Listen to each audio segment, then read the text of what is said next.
तो अभी अभी हमने प्रीति मैम से बात की, इनकी मदर, एंड शी इज़ मनाल सौरभ। हम इनकी जर्नी के बारे में जानेंगे, इनके चैलेंजेस, स्ट्रगल्स जो इन्होंने फेस किए उसके बारे में जानेंगे। Also how she managed her schooling and this shows as well. उसके बाद और भी चीज़ें, जैसे कि she is one of the trained Bharatanatyam dancer and she is also badminton player. तो हम हर चीज़ इनसे जानेंगे। सो प्लीज़ एक बार आप प्लीज़ अपनी एज बताएं एक बार कि क्या एज है आपकी। Thank you for having me, ma'am. I'm currently 17 years old. जब आपने ये पेजेंट शो एंट्री की जब आपने, तो you were the same age, आप 17 की थी। उस टाइम मैं 16 years की थी जब मैंने pageant में पार्ट लिया था. जब आपने पेजेंट में पार्ट लिया तो you must face some challenges regarding your school. आपको स्कूलिंग डेली कंटिन्यू करनी पड़ती होगी, then you have to prepare for this competition as well. तो कैसे आपने वो चैलेंजेस फेस किए कि आपको स्कूलिंग भी मैनेज करनी है and also you have to manage the show, आपको हर चीज़ प्रिपेयर करनी है, तो कैसे आपने वो चैलेंजेस फेस किए? स्कूल और pageant की प्रेपरेशन का टाइमिंग क्लैश कर रहा था वहाँ पे. बट जैसे मैंने कहा, अगर आप पैशनेट हैं किसी चीज़ को लेके तो आप अपने आप टाइम मैनेज कर लेते हैं. तो मैंने टाइम स्लॉट्स निकाले वहाँ पे, जहाँ पे मैं अपना पढ़ाई को भी फोकस कर सकूँ और पैजेंट की प्रेपरेशन को भी साथ में देख सकूँ. मॉर्निंग स्कूल हो गया, इवनिंग में आके थोड़े मैंने प्रैक्टिस कर ली पैजेंट्स को लेके, अपने ड्रेसेस तैयार कर लिए और ये सारी चीज़ें. तो जब आपका अपना ये प्रोफेशन था, या आपने मम्मा को देख के या लोगों को देख के सेम प्रोफेशन में जाने का डिसाइड किया कि you have to go for the same profession, या आपने खुद हम पहले से डिसाइड किया हुआ था कि नहीं, I have to stuck with this और मुझे इसी प्रोफेशन में जाना है, मुझे इसमें कंटिन्यू करना है? प्रोफेशन देखा जाए तो मुझे फ्यूचर में स्पोर्ट्स में अपना करियर परस्यू करना है, लेकिन ये मुझे एक बहुत अच्छी अपॉर्चुनिटी मिली थी और मैं इसको मिस नहीं करना चाहती थी. मेरी एक स्कूल की टीचर का मेरे पास कॉल आया था कि मानल जूनियर मिस इंडिया के ऑडिशंस चल रहे हैं, तो आपको जाके ट्राई करना चाहिए.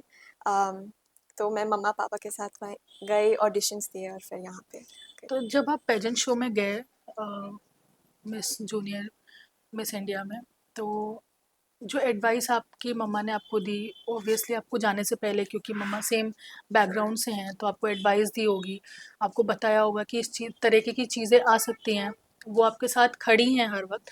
बट होता है ना कि हर टाइम तो वो अवेलेबल नहीं हो सकती आपके साथ।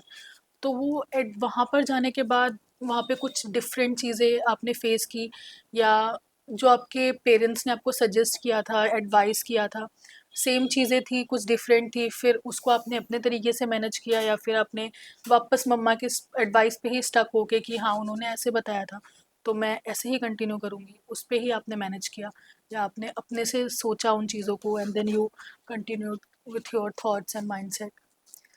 वहाँ पे जाके डेफ़िनेटली बहुत नए एक्सपीरियंसेस मिले, बहुत नई लर्निंग्स मिली. मम्मा की तरफ से मेरे पास एक एडवाइस आई थी कि जब आप स्टेज पे रहोगे तो ऑथेंटिक रहना, अपनी ओरिजिनलिटी मत छोड़ना, और वहाँ पे जाना तो स्टेज को ओन करना. तो आप जिस प्रेस्टिजियस प्लेटफॉर्म में हो उसका ग्रेस और उसकी जो वैल्यू है उसे मत भूलना और अपने आप को उसी तरीके से पोर्ट्रे करना. मैंने उसी टर्म्स पे अपने आप को वहाँ पे प्रेजेंट किया और ऐसे ही मैं कंटिन्यू करती जब आप पेजेंट शो में आगे बढ़ रहे थे, रहूँ.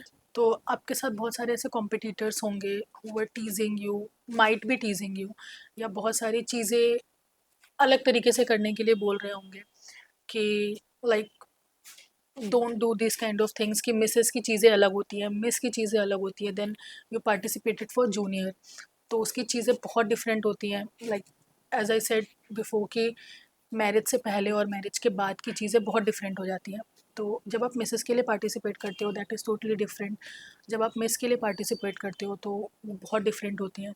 जब आप टॉप 10, टॉप 7, टॉप 5 में जा रहे थे, क्या आपको स्ट्रगल लगा कि मतलब उनकी जो आपके साथ जो कॉम्पिटिटर्स हैं उनकी बातें सुनी आपने, या समझी, या हर चीज़ आपने सोचा कि नहीं हम मैं अपने तरीके से करूँगी, आगे बढ़ूँगी, या क्या चीज़ें आपको चैलेंजेस उसमें फेस करने हुए कि आप पहले आप एंट्री कर रहे हो for the first time, and then you are getting selected for the rounds and everything. जब आप अलग अलग राउंड्स के लिए सेलेक्ट हो रहे थे तो क्या चैलेंजेस आपने फेस किए उस राउंड में सेलेक्ट होते टाइम?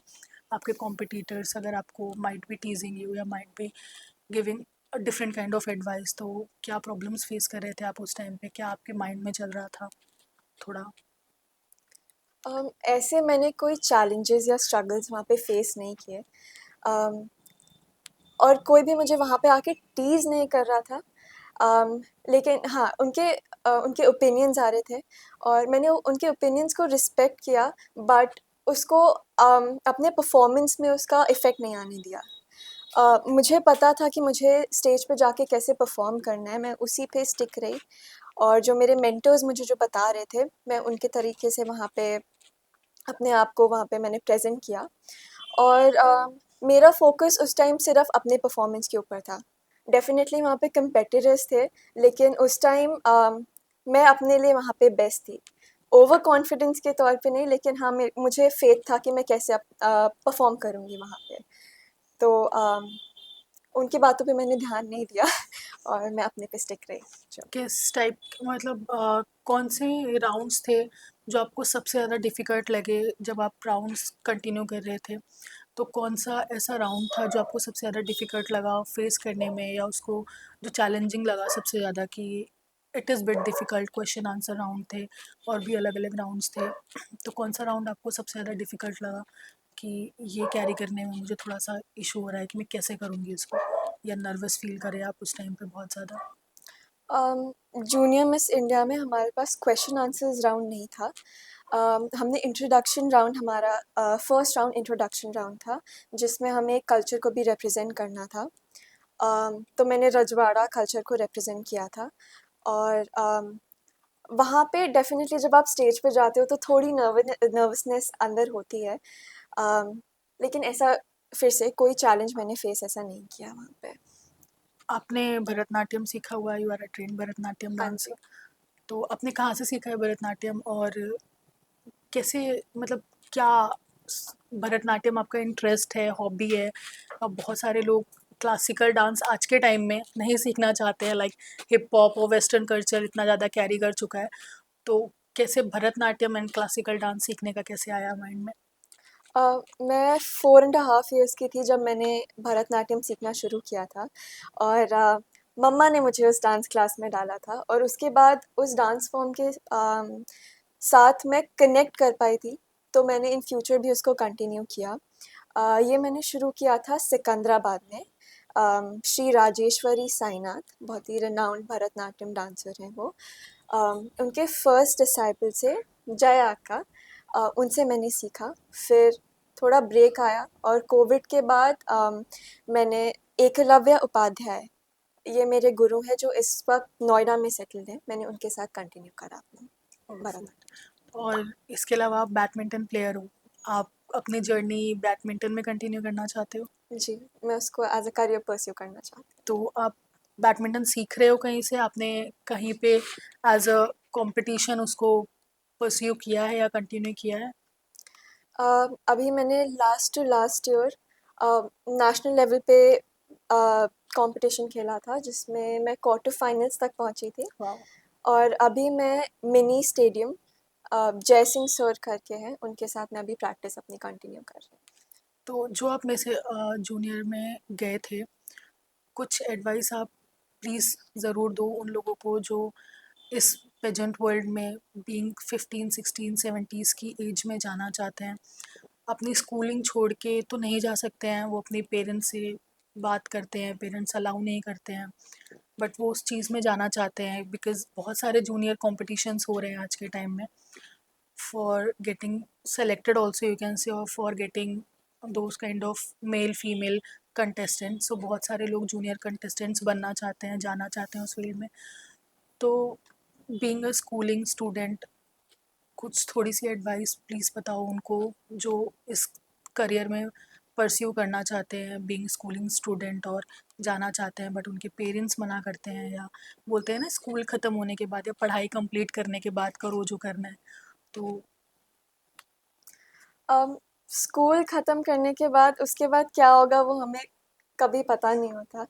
तो अपने ड्रीम्स और अपने पैशन को परस्यू करना चाहिए। और जब आप इस पैजेंट इंडस्ट्री में आते हो, मॉडलिंग इंडस्ट्री में आते हो, तो वहाँ पे बहुत सारा क्रिटिसिज्म फेस करने को मिलता है। तो आपको मेंटली बहुत स्ट्रॉन्ग रहना पड़ता है वहाँ पे, वरना आपका ग्रो करना बहुत ही डिफ़िकल्ट हो जाएगा। बॉडी शेमिंग होता है, रेसिज्म होता है आपके साथ, लेकिन उसको फेस करने के लिए आपको वहाँ पे आपका मेंटल वो रहना चाहिए।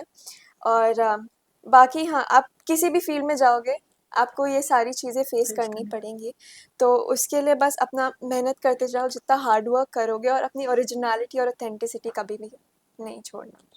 सबसे पहले तो आपने आज के लिए ये साड़ी क्यों पिक की, इस इंटरव्यू के लिए साड़ी क्यों पिक की? मम्मा का तो चलो मैं समझ सकती हूँ कि she love sari and she wants to wear that, आपने क्यों पिक की साड़ी? मेरा भी थोड़ा सिमिलर रीज़न है। इसमें मैं बहुत ही कंफर्टेबल और कॉन्फिडेंट फील करती हूँ, और मुझे लगता है कि ये मैं हूँ जो मैंने पहना हुआ है। उससे जैसे मैंने कहा था, ओरिजिनलिटी नहीं छोड़नी चाहिए, तो ये मैं अपने आप को फ़ील करती हूँ जब मैं साड़ी या कुछ ट्रेडिशनल पहनती हूँ। और आज एक इम्पोर्टेंट इंटरव्यू जैसे आपने बुलाया जिसके लिए, तो मैं उसके लिए साड़ी वेयर की। साड़ी पहन के आना। और जो आप स्टेज पे आपने रजवाड़ा कॉस्ट्यूम पहना था जिसमें आपने रेड कलर का लहंगा पहना है, राइट? वो कॉस्ट्यूम आपको किसी ने सजेस्ट किया था, आपने अपने मन से वो आउटफिट वेयर किया, या उधर स्टेज के साइड साइड से कंपलसरी था वैसा कुछ पहनना, या आपका माइंडसेट था वो रजवाड़ा काइंड ऑफ थीम पहनना, या वो लहंगा, वो आउटफिट किसने आपको सजेस्ट किया? ये आउटफिट मम्मा और मैंने मिलके किया था डिसाइड, जिसमें इस आउटफिट के साथ मैं अपनी पर्सनालिटी को ज़्यादा रेजोनेट कर पा रही थी। और इस आउटफिट के साथ मैं जो रजवाड़ा कल्चर की जो विमेन है, उनका मैं ड्युअलिटी, जैसे उनका फेमिनिन साइड और उनका फियर्स साइड जो है, वो रिप्रेजेंट करना चाहती थी। एक साइन ऑफ विमेनहुड मैं वहाँ दिखाना चाहती थी। नॉर्मली आपके आउटफिट्स कौन सेलेक्ट करता है? आप खुद से करते हो या फिर आपकी मम्मा हेल्प करती हैं, या मम्मा ही सेलेक्ट करती हैं? मम्मा सेलेक्ट करके दे रही है, होता है हमारे साथ बीइंग नॉर्मल लड़की, तो मम्मा ने दे दिया कि ये पहनो, तो मेरे को भी मम्मी ने आज ये टॉप दिया है कि ये पहन के जाना, तो ऐसा होता है कि मम्मा ने ही सेलेक्ट करके दिया तो मैं वही आउटफिट्स पहनूंगी, या आप खुद से सेलेक्ट करते हो? हाफ ऑफ द टाइम वो मम्मा की तरफ से रहता है। और जो आप जब आप पेजेंट में जा रहे थे, ऑब्वियसली आपको रैम वॉक, वॉकिंग, वो सारी चीज़ें नहीं आती होंगी for beginning of the show, और जब आपने सोचा होगा जाने के लिए, तो वो रैम वॉक वगैरह कैसे सीखी, कहाँ से सीखी? या जो आपने कॉन्फिडेंस कैरी किया हुआ है, मैंने आपकी वीडियो देखी है, मैंने अपने फेस सॉरी इंस्टाग्राम पे भी अपलोड किया है वो वीडियो, अगर आपने देखी हो तो, दैट विथ रेड लहंगा, हाँ वो जी। कॉन्फिडेंस जो आपने कैरी किया है ऑल ओवर द स्टेज, और वो जो स्माइल आपके फेस पे है, वो कॉन्फिडेंस आपके फेस पे दिख रहा है, तो वो वॉक करते करते वो कॉन्फिडेंस वो किसने सिखाया आपको? वो किसी ने सिखाया नहीं, लेकिन जो भी मैं स्टार्टिंग से करती आ रही हूँ, और जो भी मेरे पेरेंट्स ने मुझे सिखाया है, उसी के बेसिस पे मेरा कॉन्फिडेंस अपने आप वहाँ पे आया। और जो जिस आउटफिट से मैं चीज़ रिप्रेजेंट करना चाह रही थी, तो बस उसी के हिसाब से वो कॉन्फिडेंस आया, वो स्माइल वहाँ स्टेज पे आई। और जैसे आपने रैंप वॉक के लिए पूछा था, मुझे हील्स में चलना नहीं आता था, मैं हमेशा से स्पोर्ट्स और डांस की तरफ ही इंक्लाइन रही हूँ।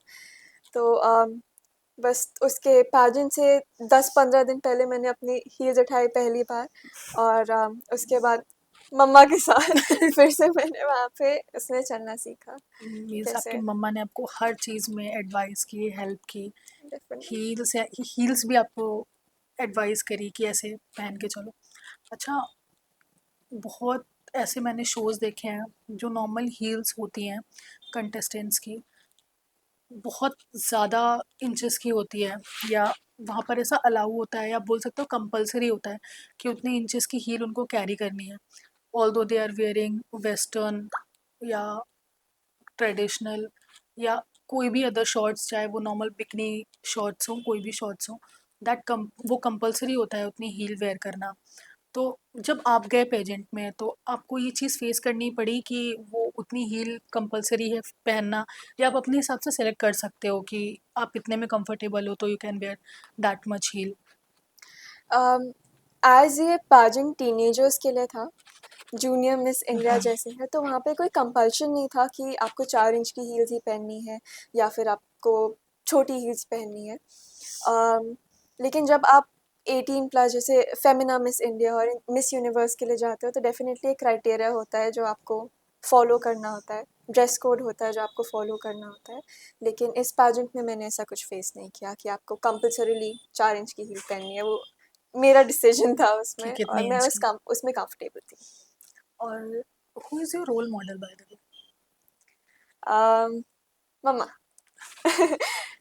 मैं ये पूरा इंटरव्यू मम्मा के अराउंड ही रिवॉल्व हुआ है। तो हाँ, स्टार्टिंग से उन्होंने सपोर्ट किया है हर ड्रीम के पीछे जो भी मेरा पैशन रहा है। जब भी खुद पे डाउट होता था तो मैं सीधा मम्मा के पास जाके भागती थी कि ऐसी चीज़ें मुझे समझ नहीं आ रही, तो she was always there for me. हमेशा मेरे साइड में रही हैं वो। और शी विल स्टार्ट क्राइंग।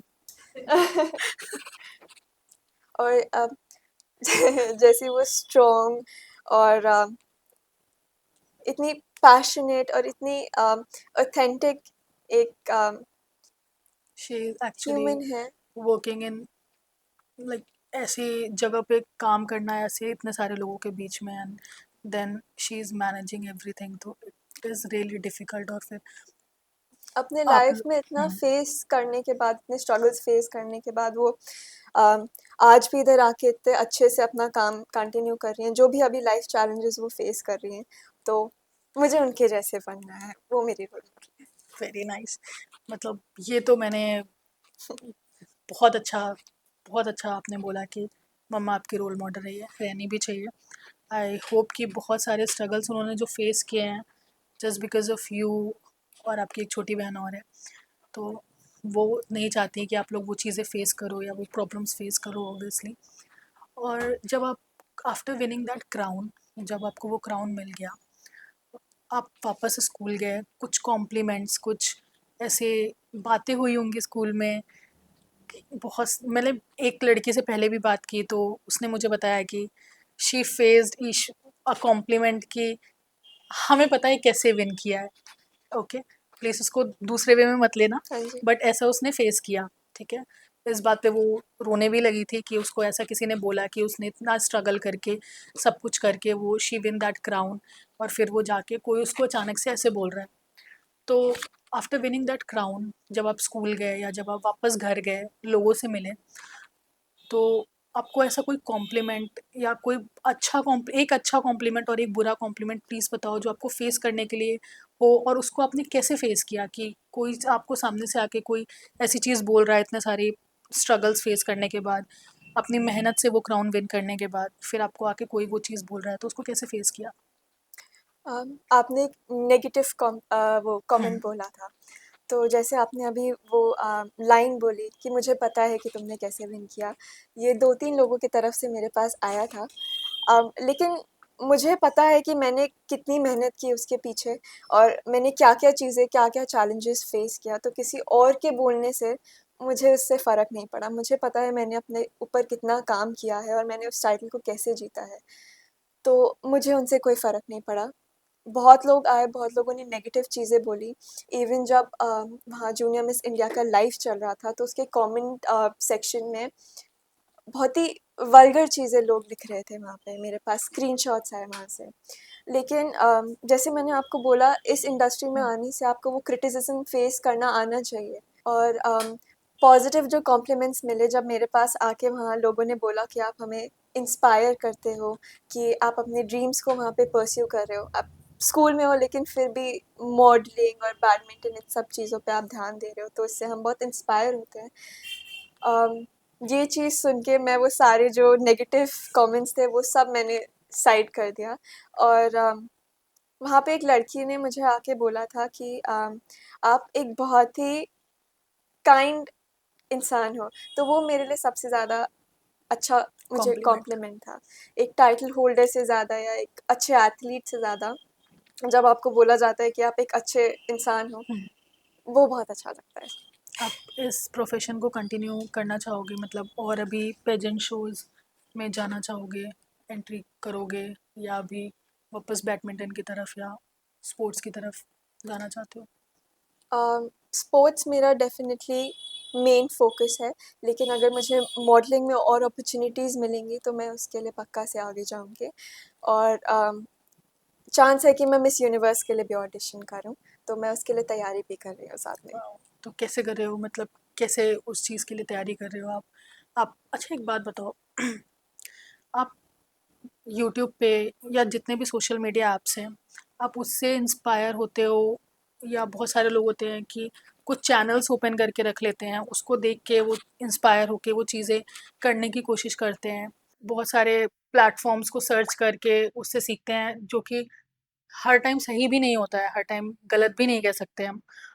तो सबसे पहले तो आपने सारी चीज़ें कहाँ से सीखी, कैसे सीखी? और प्लीज़ थोड़ा ये भी बताओ कि जब हम सोशल मीडिया पे जाते हैं, तो उसका क्या इम्पैक्ट पड़ता है हम पे, कि हमें कैसे पता चलेगा कि वो हम सही लाइन में जा रहे हैं, हम किसी से कॉन्टैक्ट कर रहे हैं, बहुत सारे कॉन्टैक्ट नंबर्स लिखे होते हैं, बहुत सारे सोशल मीडिया पेजेस लिखे होते हैं कि आप इस क्वेश्चन के लिए इस पे जा सकते हो, बात कर सकते हो।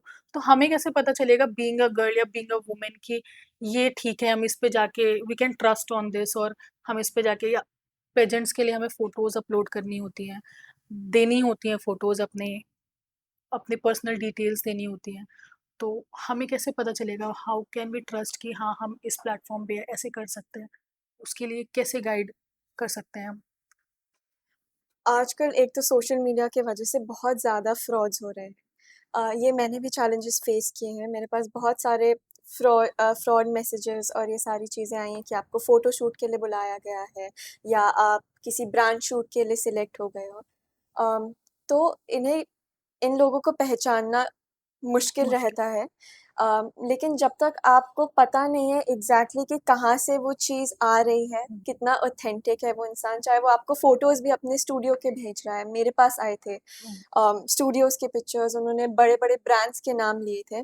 लेकिन जब तक आप श्योर नहीं हो कि ये बंदा ऑथेंटिक है या यहाँ पे अपना चीज़ें शेयर की जा सकती हैं, तब तक आगे उसमें नहीं बढ़ना चाहिए।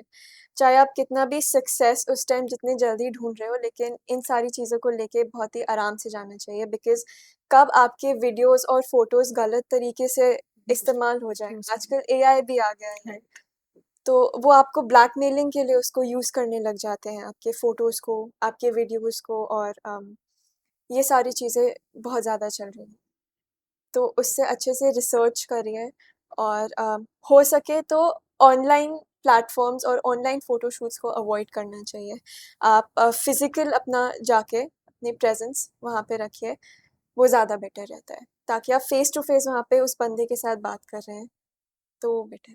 जैसे कि आपके पास तो ऑलरेडी कोई था आपको गाइड करने के लिए, एडवाइस करने के लिए, या वो प्लेटफ़ॉर्म सर्च करके आपको देने के लिए, उसकी डिटेल्स आपको निकाल के बताने के लिए कि आप ऐसे जा सकते हो, या इस तरह से आप एंट्री कर सकते हो, या ऑलरेडी ये चीज़ें होती हैं, या ऑलरेडी आपके पास कोई था उस चीज़ को सपोर्ट करने के लिए। वो लोग जो इसमें जाना चाहते हैं आज के जनरेशन के, बट उनके पेरेंट्स या उनकी फैमिली पेजेंट्स शोज़ के बारे में, मॉडलिंग इंडस्ट्री के बारे में नहीं जानते हैं। उन्हें नहीं पता है कि किस किस तरह से हमें चीज़ें पता चलें। तो उनको कैसे कैसे वो उन चीज़ों को सर्च कर सकते हैं या देख सकते हैं, या कैसे जान सकते हैं कि ये जेन्युइन है या नहीं है? या क्या चैलेंजेस वो फेस कर सकते हैं उनके साथ? अम, इसको वो इंसान जेन्युइन है कि नहीं, वो पूरा एक्सपीरियंस से ही आता है, बिकॉज़ आपको गाइड करने के लिए उस टाइम कोई नहीं होता। आप जितने लोगों से मिलोगे, आप उतना ही उनका माइंडसेट को आप समझ हुँ, पाओगे। इधर से अगर मैं बताऊँगी कि ये इंसान ऑथेंटिक है, ये नहीं है, तो ऐसे समझ आपको ऑनलाइन नहीं आता है। राइट। तो आप जितना लोगों से मिलोगे, उतना आपको एक्सपीरियंस मिलेगा इसको लेके, और इन सब चीज़ों को लेके बहुत केयरफुल रहना चाहिए। आपकी इस जर्नी में आपकी मम्मा ने तो आपका बहुत साथ दिया है, हमेशा रही हैं। पापा ने भी दिया है ऑब्वियसली, इसीलिए आप यहाँ बैठे हो। उनके अलावा कुछ ऐसे लोग जो आपके साथ रहे हों, जिन्होंने आपको मोटिवेट किया हो, इंडस्ट्री में या आगे बढ़ने के लिए आपको समझाया हो, गाइड किया हो, एडवाइस किया हो? तो जैसे कुछ बुरे लोग होते हैं हमारे साथ, हम उन्हें नहीं पहचान पाते, कुछ अच्छे लोग भी होते हैं। तो वो अच्छे लोग आपकी लाइफ में कौन थे, मम्मी और पापा के अलावा या आपकी फैमिली के अलावा? जब मैंने पैजेंट में पार्ट लिया था, तो वहाँ पे मुझे काफ़ी मेंटर्स मिले मेरे, जो बहुत ही प्यार से मुझे सपोर्ट कर रहे थे और उन्होंने पूरी थ्रू आउट जर्नी मेरे को वहाँ पे सपोर्ट किया, गाइड किया। जैसे Yatin Gandhi sir, Nayonita ma'am Miss Universe India 2014 रही हैं। हाँ। और उन्नति मैम, वो वहाँ पे एक जज के तौर पे आई थी। और जितेश सर, ये सारे इंडस्ट्री से रिलेटेड हैं और यही 4-5 मेंटर्स हैं जिन्होंने मुझे बहुत ही अच्छे से गाइड और सपोर्ट किया। आपके स्कूल के बहुत सारे ऐसे लोग होंगे जो लड़कियों को नॉर्मली अटेंशन सीकर बोलते हैं, ठीक है? बहुत सारे अच्छे कॉम्प्लीमेंट वाले लोग होते हैं, जैसे आपने बताया कि एक अच्छा कॉम्प्लीमेंट भी आपको मिला। तो कभी ऐसा हुआ कि जो उस शो से पहले के लोग थे जो आपके साथ थे, जो आपका साथ दे रहे थे, या आप बोल सकते हो आपके फ्रेंड्स थे, बिकॉज़ ऑफ जेलसी या कुछ चीज़ें वैसी होने के बाद, उस शो के बाद वो चेंज हुए हों, या कुछ नेगेटिविटी आपने फ़ील की हो कि कुछ नेगेटिविटी या कुछ ऐसे कमेंट्स जो उनके साइड से आ रहे हैं, जो जिनको आप पहले फ्रेंड्स बोलते थे या जो आपके साथ रहते थे, तो ऐसी चीज़ें भी फेस हुई? मेरा हमेशा स्टार्टिंग से एक छोटा सर्कल रहा है फ्रेंड्स का। दो मैं बहुत लोगों को जानती हूँ, लेकिन मेरा फ्रेंड सर्कल बहुत छोटा रहा है। पैजेंट के बाद ऐसे बहुत लोग आए जो पहले मुझसे बात नहीं करते थे, मुझे इग्नोर करते थे और एकदम से वो उनकी अटेंशन वहाँ से मिलने लग गई कि अब आप एक टाइटल होल्डर हुँ। हो इस पर्टिकुलर पैजेंट के, तो अब हमें आपका दोस्त बनना है। और उन्होंने आके डायरेक्टली ये मुझे बोला। बोला। मैंने स्कूल में बुलिंग भी फेस किया। जैसे एकदम मेरे को सिक्लूड कर देते थे कभी-कभी, या एकदम बिल्कुल बात नहीं, मेरे बारे में बहुत ही बुरी-बुरी चीज़ें बोलने लग गए। लेकिन जो मेरे वहाँ से स्टार्टिंग से जो मेरे ट्रू फ्रेंड्स रहे हैं, वो हमेशा मेरे साथ थे, तो मैं उनके साथ ही। तो आपकी मम्मा ने आपका बहुत सपोर्ट किया, she is always there for you. उनके अलावा आपके पापा, उन्होंने आपको ऑब्वियसली बहुत सपोर्ट किया है हर जगह पे। मैंने कहीं पे सुना है कि जो आपका राजवाड़ा वाला कॉस्ट्यूम था, लहंगा था, उसमें कुछ अटायर आपके पापा का दिया हुआ है या कुछ ऐसा इंस्पिरेशन था उसमें, तो थोड़ा प्लीज़ उसके बारे में बताइए? अम, उस कल्चरल राउंड में मैंने एक स्वॉर्ड अपने हाथ में पकड़ी थी, तो वो स्वॉर्ड मेरे पापा की थी। वो एक आर्मी ऑफिसर हैं, वो आर्मी में सर्व कर रहे हैं। तो जब कमांड रिलिंक्विश होता है, तो उनको वो गुरुद्वारे से मिला था। वही स्वॉर्ड मैंने अपने कल्चरल राउंड में पहनी थी। लाइक एज़ अ र रख गिफ्ट आपके फादर को मिला and then you with that outfit वो आपने कैरी किया उसको। हाँ आई थिंक जी, that was the main reason for your confidence in everything. एकदम वो उसको पकड़ के बहुत ही पावरफुल फ़ील हो रहा था और कॉन्फिडेंट डेफिनिटली। अच्छा, आपके पापा आर्मी बैकग्राउंड से हैं, तो आपने ज़्यादातर चीज़ें आर्मी वाली बचपन से देखी होंगी। तो ऐसा बैकग्राउंड, ये बैकग्राउंड बहुत डिफरेंट है, आर्मी बैकग्राउंड बहुत डिफरेंट है। तो दोनों में क्या डिफरेंस लगा और कैसे उस चीज़ को फेस किया कि पूरा बैकग्राउंड चेंज और सब कुछ एकदम चेंज, और कोई वहाँ पर ऐसा नहीं है जो सेम बैकग्राउंड से हो या पेजेंट वर्ल्ड में मॉडलिंग इंडस्ट्री में जाना चाहता हो, तो उस चीज़ में कैसे कंटिन्यू किया टोटली बैकग्राउंड चेंज करके? जैसे आपने आर्मी बैकग्राउंड के बारे में पूछा, यहाँ का कल्चर थोड़ा डिफरेंट था, फ़ील सेम था, बिकॉज़ मैंने जूनियर मिस इंडिया से एक और पैजेंट में पार्ट लिया था। ये जूनियर मिस इंडिया के ऑडिशन से पहले ही मेरा उसका फ़िनाले था। मे बॉल, जो आर्मी फ्रेटर्निटी की तरफ से ही वो लोग ऑर्गेनाइज़ करते हैं, तो वो चीज़ मैंने ऑलरेडी एक्सपीरियंस की थी। और यहाँ पे आके हम्म। लोग थोड़े से अलग थे, कल्चर डिफरेंट था, बाकी सारी चीज़ें से।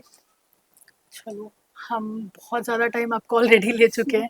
कुछ एडवाइस थोड़ा, जो लड़कियां सेम कंपटीशन में सेम चीज़ों में जाना चाहती हैं, they do not have their background with this, और उनको नॉलेज वो निकालती हैं सोशल मीडिया से, हर जगह से, उनको पता नहीं है उसके बारे में, but they want to continue for this modelling industry और डिफरेंट काइंड ऑफ, जो मिडिल क्लास से या विलेज साइड से बिलोंग करती हैं, तो थोड़ी एडवाइस प्लीज़ उनको ज़रूर दो, क्योंकि आप इस एज में लिटरली बहुत अच्छा कर रहे हो।